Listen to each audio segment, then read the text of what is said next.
Artémidore de Daldis, écrivain antique, ou Artémidore d'Éphèse,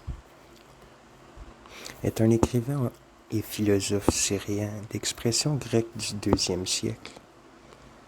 Il ne doit pas être confondu avec un autre Artémidore d'Éphèse, géographe du 1er siècle avant Jésus-Christ.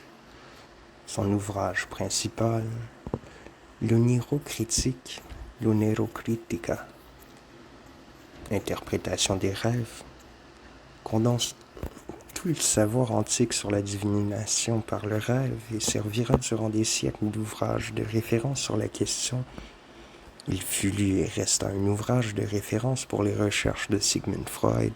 Sa patrie est sujette à caution, mais lui-même, dans l'introduction de ses deux autres ouvrages, un traité des augures et traité de la chiromancie, se surnomme l'Éphésien.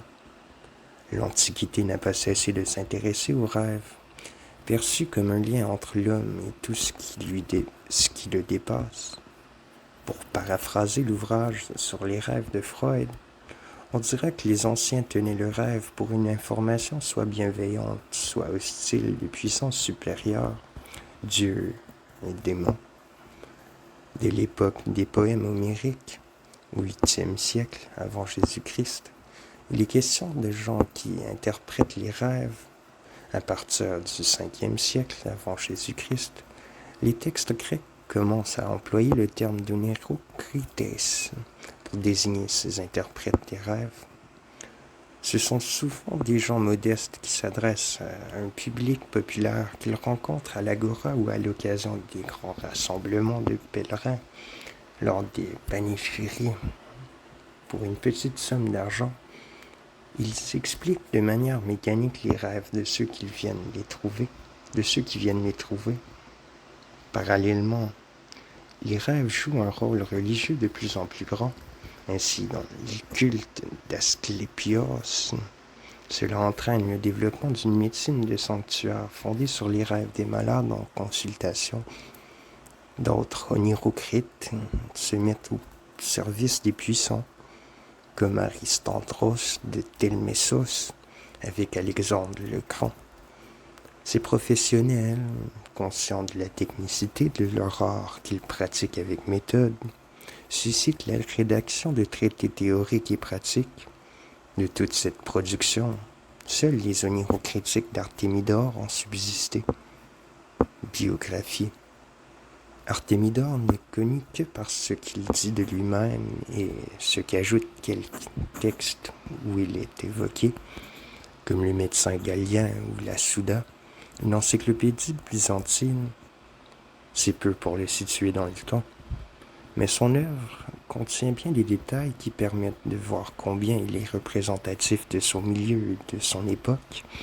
Peu de textes, en effet, permettent de mieux appréhender les réalités de l'Orient romain, c'est-à-dire de cette partie de l'Empire où l'on continuait à parler le grec.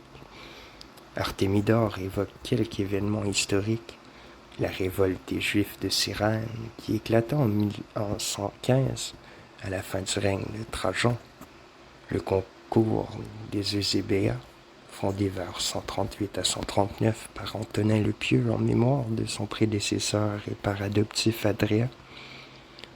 Cela fournit la date à laquelle il faut situer Artémidore. Comme il est mentionné par le médecin Galien, vers 175 à 180, commentaire sur le traité hippocratique du régime dans les maladies aiguës. On en déduit que son activité doit être placée dans les années 140 à 180, sans qu'il soit possible de préciser plus.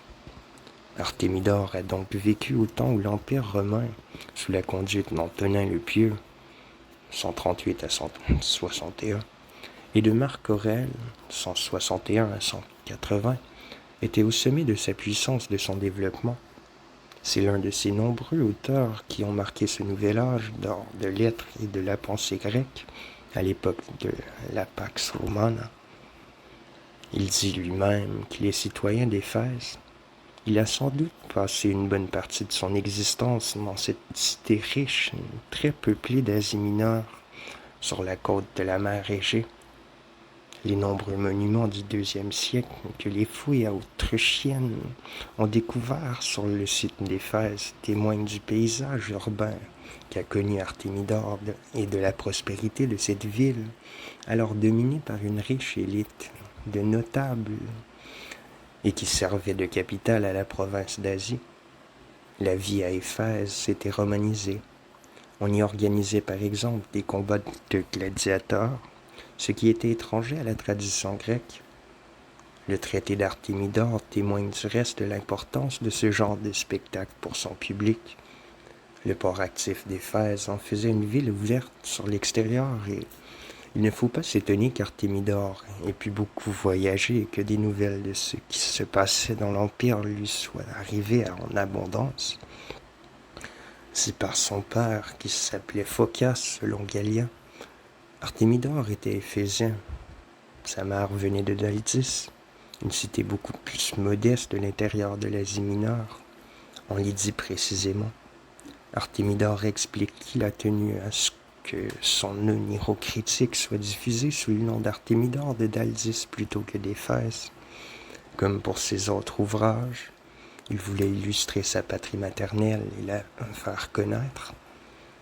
Le nom Artémidore, Artémidorus en grec, soit don d'Artémis, témoigne peut-être de la dévotion de sa famille à l'égard d'Artémis, la grande déesse d'Éphèse.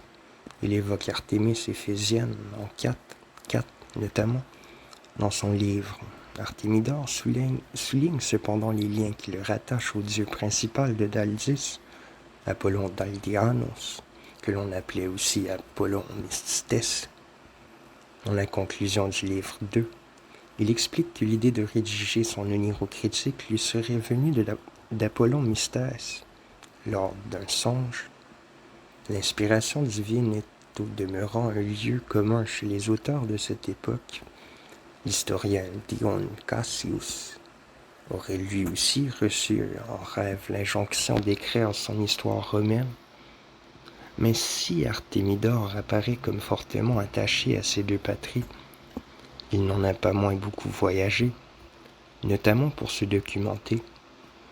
Il s'est rendu en Grèce d'Europe, où l'on continuait à organiser les prestigieux concours d'Olympie, de Lyste. Artémidore a souvent l'occasion d'évoquer cette vie agonistique du monde grec.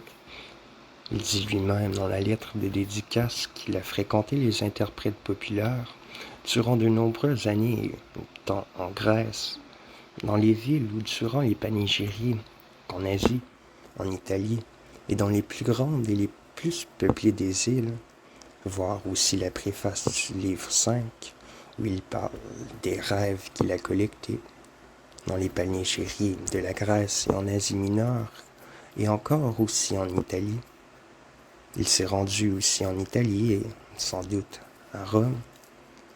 Pour Artémidore, ces voyages ont été un préalable à la rédaction de l'oniro-critique et il recommande vivement de voyager à son fils, qui s'appelle lui aussi Artémidore, et se destine à la même activité que son père, prologue du livre 4.